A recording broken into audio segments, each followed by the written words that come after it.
Bonjour et bienvenue chez Planéo. Je m'appelle David Fuchs et ma vidéo va vous aider à éviter les 10 erreurs les plus fréquentes lors de la pose de sol PVC clipsable.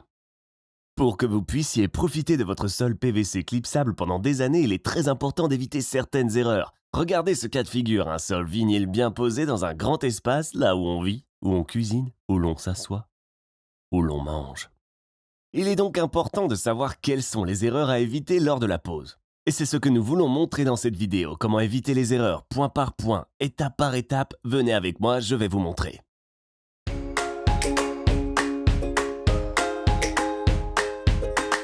Le premier point est l'un des plus importants.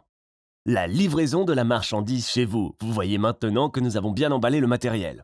Nous avons en bas le vinyle, la variante du sol PVC clipsable et en haut l'isolation phonique. C'est vraiment bien ficelé. Vérifiez à la livraison qu'il n'y a pas de traces ou de dégâts sur les côtés.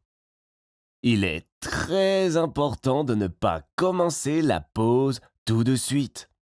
La marchandise arrive chez vous en 1 ou 2 jours et elle est soumise à différentes températures. La première fois ici dans l'entrepôt, puis elle va dans le camion et enfin dans votre maison. Cela vaut aussi bien en été qu'en hiver. Lorsque la marchandise est livrée, laissez-la se reposer dans une pièce pendant 24 à 48 heures pour qu'elle atteigne la température souhaitée. Très important.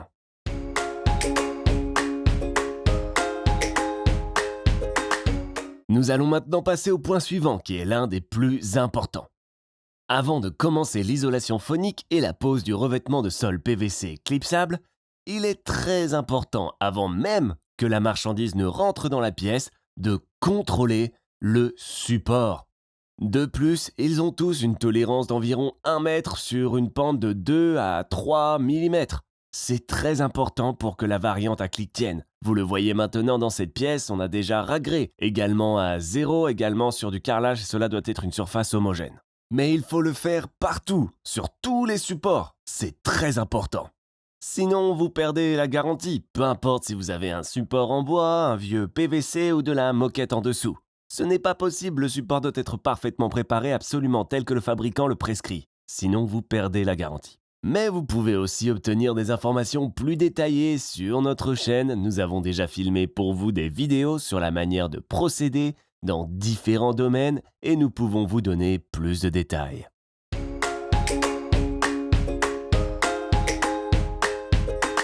Nous voulons passer au point suivant. Cela signifie que le support est maintenant correctement préparé et c'est vraiment l'un des problèmes les plus fréquents au motif de la garantie support mal préparé et support non correctement préparé. Puis on procède à la pose.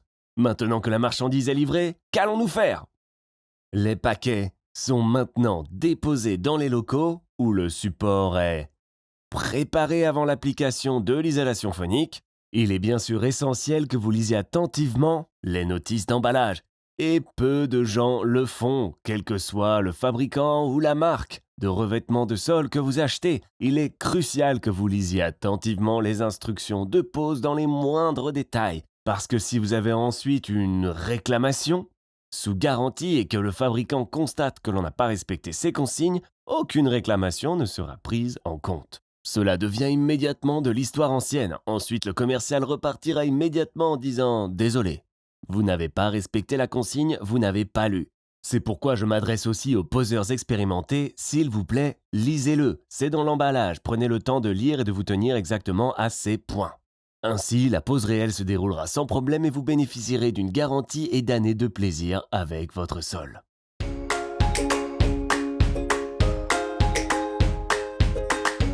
Le point suivant et l'une des erreurs les plus fréquentes est bien évidemment la mauvaise isolation phonique qui a été achetée avec le sol PVC clipsable. Cela signifie que vous devez référer au fabricant et acheter l'isolation phonique appropriée chez le fabricant approprié. Pour Planéo, choisissez également l'isolation phonique adaptée, même les moulins à vent où qu'ils soient.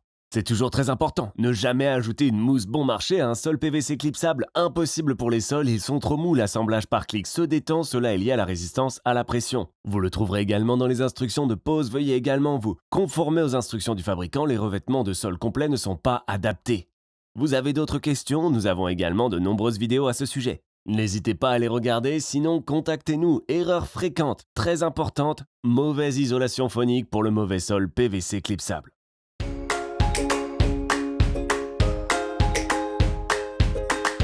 Point suivant, l'une des erreurs les plus fréquentes. Et bien sûr, très souvent aussi au cours de nos entretiens, on pose trop près des murs, des poteaux, des escaliers, des piliers ou quelque part près des fenêtres au ras du sol. Ce n'est donc pas possible, vous devez absolument respecter l'espacement même avec la variante sol PVC clipsable. En fonction de l'incidence de la lumière, la surface peut se réchauffer et se dilater. Le sol PVC clipsable ne se dilate pas en raison de l'absorption d'humidité mais en raison de la température. Et c'est pour cette raison que vous devez garder une distance d'au moins 5 mm de tous les objets. En cas de forte incidence de la lumière, il se peut que cela ne suffise pas non plus. Ensuite, vous pouvez éventuellement aller plus loin en fonction des plaintes que vous avez. Si vous faites attention à cela, vous ne risquez pas non plus que cela se fixe à un moment donné et que des joints se forment dans la pièce. C'est pourquoi il faut absolument respecter les joints de dilatation.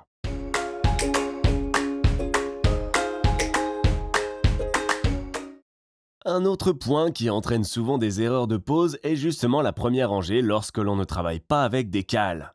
Ce n'est pas le plus important, mais c'est très utile. Surtout si vous les posez vous-même, même dans la première rangée. Et là, faites attention, c'est fondamental, prenez les cales. Il est important de les commander et de les utiliser. C'est vraiment logique, surtout si les murs sont tordus et inclinés. Si c'est le cas, il est extrêmement difficile de passer de la première rangée à la deuxième. Si la première rangée s'affaisse constamment, il est préférable d'utiliser des cales et de renforcer le tout.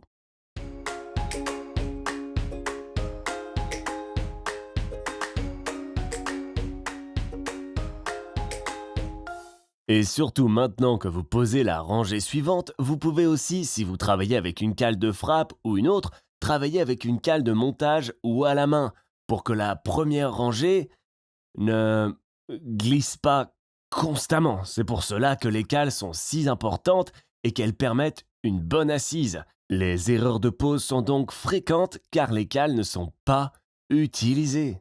J'aimerais aussi vous montrer la prochaine erreur de pose en lien avec la pose de sol PVC clipsable. Il s'agit de l'assemblage par clic. Il existe en fait deux types d'assemblage par clic majeurs sur le marché. Une fois, nous avons le système lock et une fois le système drop-down. Je vais vous montrer. Vous ne pouvez pas mélanger les deux, c'est-à-dire que si vous avez commandé un sol en vinyle avec le système drop-down, vous ne pouvez pas le poser comme vous le feriez avec le système lock. Je vais vous montrer les deux différences et vous donner quelques conseils utiles. Je vais maintenant passer au système lock. La plupart du temps, la face avant n'est pas enfoncée par le haut, mais elle est cliquée. Cela signifie que vous devez déjà les positionner avec un angle vers le haut, puis les aligner avec précision et ensuite les faire basculer gentiment vers le bas, vraiment verrouiller et ensuite ça se resserre. C'est en fait un des critères principaux pour le système d'assemblage lock. Cela ne peut pas se faire par le haut avec un coup de marteau. Cela ne fonctionne pas. C'est comme ça que vous allez casser l'assemblage. Là aussi, les erreurs sont très fréquentes. Après, on casse l'assemblage, elles ne tiennent pas correctement et maintenant, vous ne pouvez pas travailler proprement dans la rangée suivante. Je vous ai montré le système lock depuis le côté où la face avant est également basculée vers l'intérieur, donc du point de vue de l'angle. Ici, je vous montre le système drop-down, qui fonctionne différemment où il faut vraiment faire attention au type d'assemblage clic que vous avez acheté. C'est très important, le drop-down est également configuré de cette manière. La première rangée doit être absolument propre, c'est-à-dire qu'elle doit être alignée mais elle n'est pas pliée à l'intérieur, elle est simplement placée en haut. Bien alignée, ça se voit, elle n'est pas encore enclenchée. Dans ce cas, il faut utiliser un maillet en caoutchouc et taper dessus. Vous ne pouvez pas le faire avec l'autre et inversement, vous détruirez l'assemblage. Les deux sont très bien. Personnellement, je trouve que le drop-down est légèrement meilleur même s'il est plus facile à travailler. Donc les deux sont vraiment de bonne qualité.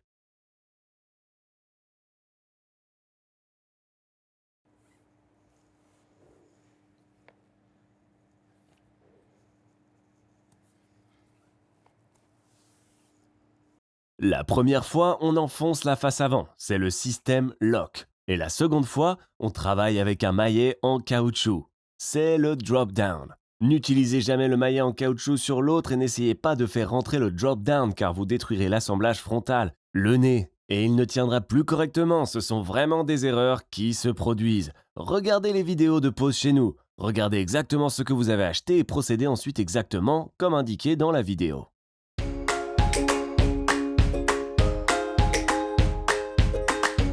Une erreur très fréquente, est de ne pas respecter correctement l'espacement entre les rangées. Et cela signifie que l'on n'a pas respecté la bonne distance entre les différentes rangées. Vous les trouverez également dans vos instructions de pose, généralement autour de 30 cm de moins. Qu'est-ce qui pourrait arriver si on le posait comme ça? Ce sont des points faibles. Cela signifie que si le matériau se dilate, que les rayons du soleil entrent et que le plancher chauffe, le matériau se désagrège et on se retrouve avec des petits escaliers. Les joints peuvent s'ouvrir. Beaucoup de clients le ressentent et font une réclamation pour dire que l'assemblage ne tient pas sur la face avant.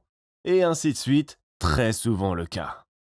On n'a pas respecté les distances. Si vous le faites, vous avez la meilleure fixation même sur la face avant. Cela évite que les joints ne s'ouvrent, veillez à respecter cela.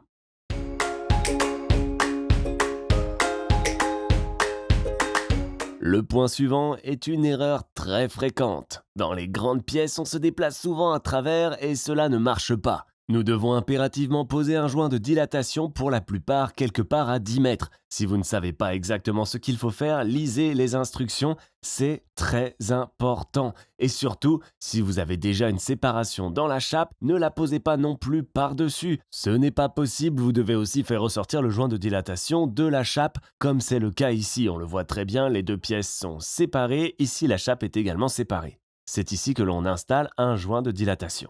Ici, nous avons 10 mètres. Là aussi, il faut absolument respecter le joint de dilatation. Il y a beaucoup d'erreurs. Cela devient tendu après, travaille très fort et forme des joints. Ce n'est pas possible, il faut respecter le joint de dilatation.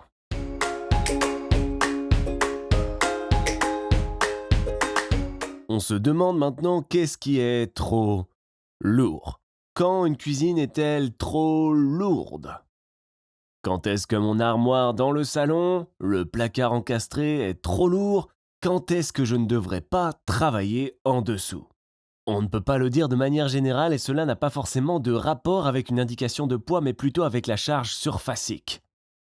Mais si vous avez une cuisine avec un carrelage en granit, vous ne travaillez pas en dessous mais dessus. Vous ne l'avez pas fait et vous dites « je n'ai aucune idée du poids de ma vaisselle et de tout le reste ». Et vous constatez dans la phase de chauffage de la première saison le plancher qui chauffe. Le matériau se met à travailler et vous avez alors des joints qui se forment quelque part dans la cuisine. Il est alors très fréquent que la cuisine exerce une pression trop forte sur le support et que la surface soit ainsi fixée. L'autre surface peut travailler librement tandis que celle-ci ne peut pas travailler et des joints se forment. Dans ce cas, nous vous recommandons d'y remédier après la première saison en utilisant simplement Multimab, que vous trouverez également dans notre boutique. Nous vous aidons bien sûr et vous donnons d'autres conseils. Il y a souvent des erreurs, des joints, des problèmes et si vous faites attention, vous pouvez éviter tout cela.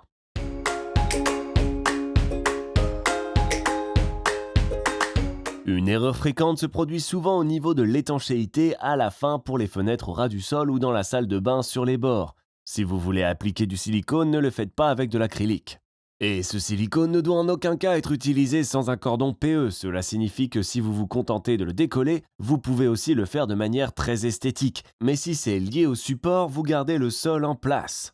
Et le fixer sur 3 points, au mur, au sol, sur le vinyle, et ça ne marche pas. C'est pourquoi il faut absolument travailler avec un cordon PE, de sorte que nous n'ayons que 2 points. Le matériau peut alors s'étirer et s'étaler sans se déchirer. C'est très important, il faut être très attentif à cela, les erreurs de pose sont très fréquentes. Nous sommes arrivés à la fin et voulions vous présenter dans cette vidéo les 10 erreurs les plus fréquentes lors de la pose du sol PVC clipsable, qui apparaissent régulièrement sur les chantiers et causent des problèmes. Nous voulions vous sensibiliser à ce sujet afin que vous puissiez voir les points à éviter. Et bien sûr, vous pouvez voir chaque point en vidéo sur notre chaîne. Parcourez la chaîne, allez sur le site de Planéo, appelez-nous, contactez-nous, nous sommes bien sûr prêts à vous aider. J'espère que nous nous reverrons. À bientôt, au revoir.